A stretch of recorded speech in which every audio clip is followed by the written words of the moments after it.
the idea of a Democrat saying, hey, I support the Second Amendment, but I'm also for some common sense gun, regulation.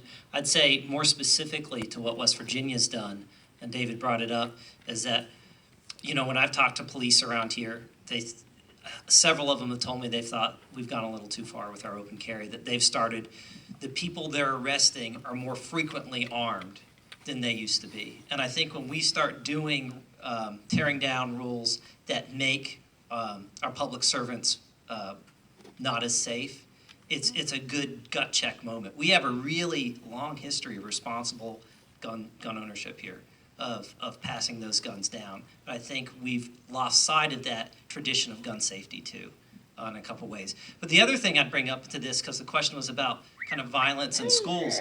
When I was on the picket lines, I had a chance to talk to the principal of PHS, and I asked him basically the same questions about security in schools. And I started with what was his biggest concern, and he said security, but he didn't go this route.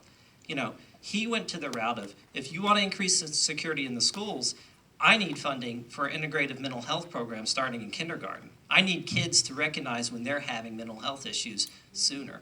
I need to double or triple the number of counselors, because right now we might be able to ID a kid that is at a health risk for either suicide or maybe violence, but we're so understaffed, there's no treatment after that point. They just get the label. They just go from grade to grade saying,